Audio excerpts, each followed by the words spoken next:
Mediaweek. Hello, welcome to the program. I'm Nigel Freitas, filling in for Bridie Barry today. Ahead, Ten's new CEO Hamish McLennan says the ad market remains challenging with no signs of a quick turnaround after a dismal first half result, plus the latest trends in gaming with CBS Interactive. And as always today, we're joined by our co-host James Madding, editor and publisher of Mediaweek. James, good to see you again. And first up today, the ACMA will hold a digital dividend auction next week, selling the spectrum for the 4G network. It's the next step in the digital switchover, with the broadcast spectrum available to auction winners when the analogue signal is switched off. The regulator also looking to focus on the quality of telco services, with an inquiry into the performance of the telecommunications networks. For more on this now, we're joined by the ACMA chairman, Chris Chapman, who's with us in the Sky News Business Centre. Chris, welcome to the program today. Nice to be here. Let me start off by asking firstly about this auction that's happening. What are you hoping to achieve by it? Well, it's the biggest spectrum auction in 15 years.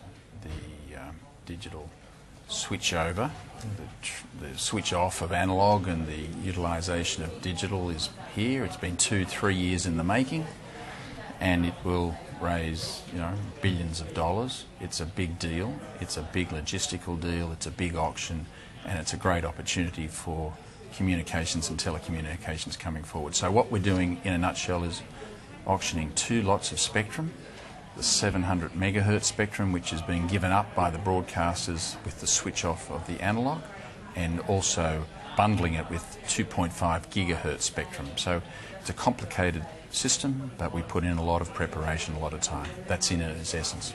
Just quickly, how does it work? Do people actually sit in an auction room like an auction for a house, and is it enough to get the government the budget back into surplus? I'm not guaranteeing that we'll... I don't know what the government's surplus situation or budget surplus situation is, but it's a lot of money and it's a lot of pressure. They actually bid from their own premises. Okay. The registered applicants bid from their... It's online. Okay. Obviously, you can imagine all the integrity and the technical know-how that goes in behind that. So they do it. There's no auction room. So in that sense, James, it's very unexciting. And you've had a series of mock auctions, if you like, trials. How have they proceeded? Very well. Everything's gone very well and very smoothly. We've been very indebted to those potential bidders. Obviously, we've been consulting very broadly with stakeholders for 2 years, and the feedback has been terrific. We've constantly fine-tuned and fine-tuned. So the mock auctions went well. We've got another mock auction next week. The auction itself's the week after, about 12 days from now. And the auction, interestingly, will take upwards of a month because there are a number of rounds, number of computations and permutations. So it's not as if it all happens with the fall of the hammer in the space of a couple of minutes. So it's the week after next. And yeah, mock auctions next week with all the bidders participating for the first time. Now, Chris, you've also revealed this week you've got a new broadcasting code inquiry underway. What's happening there? Well, it's called the Contemporary Community Safeguards Inquiry. It's a very long title, but look, there are so many technology changes, changing business models. You just mentioned, Nigel, the Channel 10 write-down. Business models we know are under pressure. There are so many platforms out there. There are so many different code provisions, so many code providers. I think we've got 9 registered broadcasting codes. The time's come for there to be a first principles analysis of what are appropriate community safeguards, and that's what we're doing. We're going to do it with the industry. We have a sense that there's probably too much regulation inbuilt in there, so we want to strip it all back and say what's really important to the community on fairness and factual accuracy, on classifications, on privacy, on advertising. They're the sort of matters we're going to cover in a conversation with Australian citizens over the month of May and June to establish guidance to the industry on what will really matter across multiple platforms in a converged environment going forward. It'll be a very interesting and very worthwhile initiative. Are the networks supportive of that approach, Chris, stripping everything back and starting again in a way? Well, initial indications are that they are. It's early days. Obviously, we're all creatures of habit. We all like incrementalism, and that's probably the criticism I have of the codes. We review them every couple of years, and they're always just an add-on from the time before. But we think that it's come to the point where let's all sit back and see whether there's too much regulation, and let's see what people really value, and let's concentrate on those values for the community that really value, and do we really need many of these others, which is just sort of a handbrake on the whole system. And to that sense, Nigel, I think the broadcasters see great value in that. Okay. And James, you want to ask quickly about the new powers regarding on-air statements? Yeah, and also there was a lot of interest in the Royal Prank Call in last December. When are we going to sort of hear something about that? And is there an investigation underway? There is an investigation underway in the Royal Prank matter. It's a complicated investigation. It was a tragic story, and it created enormous media notoriety. So it's working its way through the systems, James. We had a breach of a current affair last week in the Neil Brooks matter. That led to the Age editorial implicitly criticising the ACA. They gave you a hard time, didn't they? They suggested that it was an unacceptable sanction that was attached, but this highlights this mid-tier powers, these missing mid-tier powers, which I know Minister Conroy is very interested in addressing. So in a sense, the editorial did us a favour because it's focused attention on these missing mid-tier powers. All right, Chris, we do have to leave it there, but thanks for joining us today. My pleasure. Well, now it's time for a quick check on the media sector's performance on the share market this week with IG's Evan Lucas. This week's all been about Channel 10 or Channel 10 Network's major half-year results with regards to how it's going to handle the next quarter, next half, and also how it's going to continue to handle under the new leader in Hamish McLennan. The main thing that came out of the results, is no doubt about it, is basically the clearing of the decks. That's his works completely. He obviously came out and showed that over the headline figures were absolutely awful.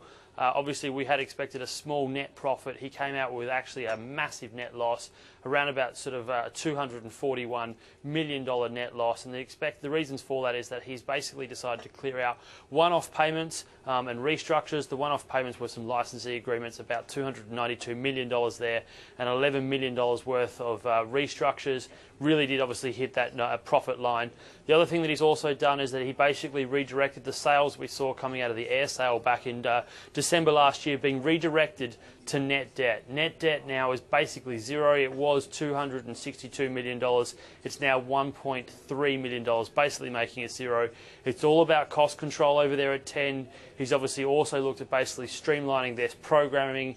He doesn't believe the likes of things like Being Lara Bingle and also The Shire are the kind of sort of eyes on screens that he wants going further forward. So all about clearing the decks there at Channel 10. It's all about basically getting that balance sheet back to zero, back into sort of a cleaner sort of space. There's no doubt about it. It will spark more talk with regards to a News Limited takeover as well. But it does obviously make Channel 10 clean and actually on the right footing. The interesting thing that's also come out about it is that their main three programs going further in the next 6 months is Offspring, MasterChef and the Wallabies Tour. The Wallabies Tour is the standout there. Obviously, the British and Irish Lions are coming here for the first time in 12 years. They are expecting advertising dollars to be pretty strong there and actually competing against Channel 7 and Channel 9 for NRL and also AFL rights. So it will be quite interesting with how that actually goes. But in the short term, he did reiterate, advertising dollar remains very, very strained and very, very skewed. It's going to be very hard for 10 to pick up in the next quarter to half, particularly. We're still a little bit nervous on them. But all in all, it does look like they are on a firmer footing. Having a look at the share price, Channel 10 rallied up on the results on Tuesday. They were pushed down yesterday with everything else. Today, they're dead flat. They haven't really moved. It is going to be hard and to see Channel 10 moving in the short term, but it does look like Hamish McLennan, on a medium to longer term view, has 10 moving itself into a more strategic and correct position. So there for Channel 10. Let's get more on this now with James Manning. James, we saw there that Channel 10 have already said they're moving away from that youth focus, but the advertising market's still weak. What's the way forward now for Hamish McLennan? Yeah, I guess the weakness of the advertising is not their biggest problem. They've just got to get those ratings up and then, deal with it. They've got two problems, so that the advertising market is down, but their share's also down. So the money that is being spent on advertising, people are going elsewhere with it largely. The way forward is the new programming they've got. There's 9 and 7 are out there with big shows at the moment. So 10 are probably, they seem to be sitting back a little bit. 10 probably say they're not, but I think they're probably best waiting till maybe the end of April, May, before they release some of their new shows. Some of the heavy traffic now for The Voice is getting a lot of interest in its early days. They're hoping that'll sort of maybe ease off a little bit when 10 comes into the market with shows like Offspring, when MasterChef comes back into the schedule. Puberty Blues maybe a little bit later this year. They'll be hoping for some good traction for those programs. How much of this recovery do you see depending on sports rights? We heard about the Wallabies tour there. Yeah, look, they'd love to have a piece of the action, especially the cricket. They're hopeful there they might get something. They're talking it down a little bit now, which is exactly what you want to do before an auction. They've talked about the Olympics. Again, they've talked that down. They're not sort of expecting anything there. But again, you know, they will be there if they think they can get some money. And speaking about sports, Rupert Murdoch, David Thodey, Richard Freudenstein, both are all attending Foxtel earlier this week and announcing that $20 million investment.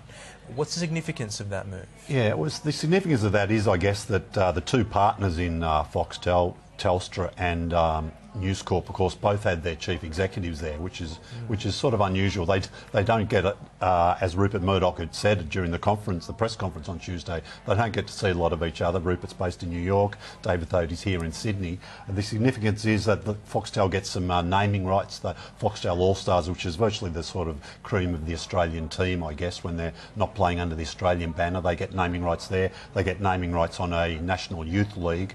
And also that Foxtel and Fox Sports will play a significant part in the split, the new News Corp, if you like, which will be the publishing side of the business, but it also gets the Australian broadcasting business. So it's a fairly significant player. And just quickly, James, amidst all the hustle and bustle of the leadership challenge, those media reforms that Senator Conroy was proposing seem to have been shelved. Yeah, Good news? Absolutely good news for all parties concerned. The government doesn't want to know about this anymore. Yeah. They can focus on the election. They don't need any more grief from the media companies, and the media companies are pretty happy that, look, this has been put on the back burner. And you think it'd be a brave politician who'd want to bring this out any time in a hurry in the future. So dead and buried for the new term anyway. May even post-election too. They'd be very careful about revisiting that stuff. All right, coming up next on Media Week, after the break, we'll hear the latest trends in the rapidly growing gaming industry.